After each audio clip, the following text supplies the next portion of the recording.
Hi, it's Kip Kay for Make Magazine. Join me as we tackle another great weekend project.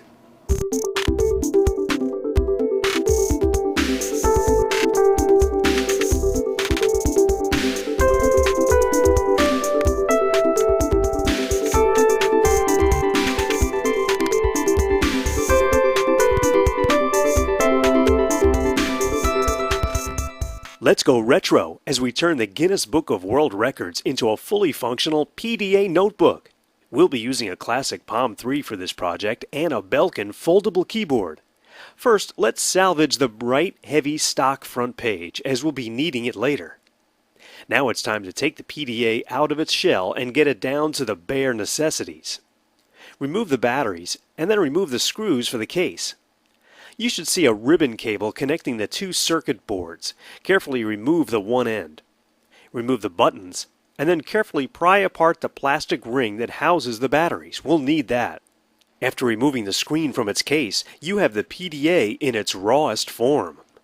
Now onto the keyboard. We're going to do the same thing with it, removing the screws and cover pieces.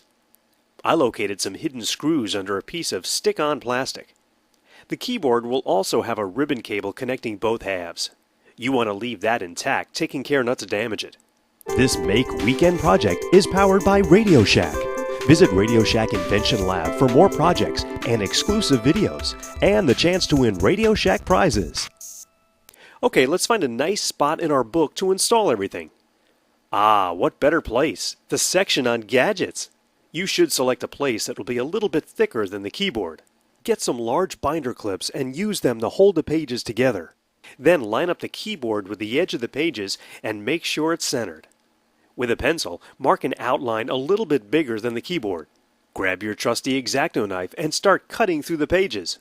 The more care you use, the better job you'll have in the end. This is probably the most time-consuming part of the project. Time to get rid of all those old broken records. You should have a nice clean cutout section all the way down to the back of the book. Now you want to do the same thing with the screen and circuit board of the PDA. Make your outline and then start cutting away at the pages. Your finished compartment should house the screen and circuit board snugly. And one more compartment needs to be made for the serial cable.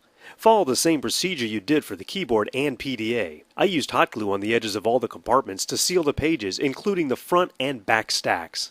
In order to connect to the PDA, we have to remove the wiring at the keyboard. Be sure to make note of the color connections with a diagram, or you'll be in trouble later. The PDA serial data cable needs to be prepped on one end. Remove the casing that covers the end that attaches to the PDA and cut that connector off.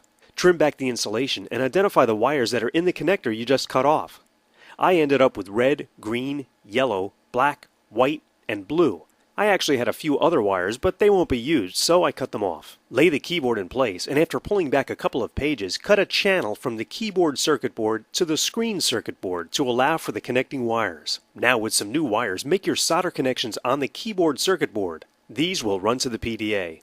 Feed your new wiring and the serial data cable wiring through a hole and up to the PDA. Finally, make your solder connections for the serial data cable and keyboard to the PDA. Remember the bright orange cover sheet? We're going to use it to make a nice bezel to cover the top pages with one hole for the screen. Use some black cloth ribbon to hold the top of the book open, and you've made your very own retro PDA notebook.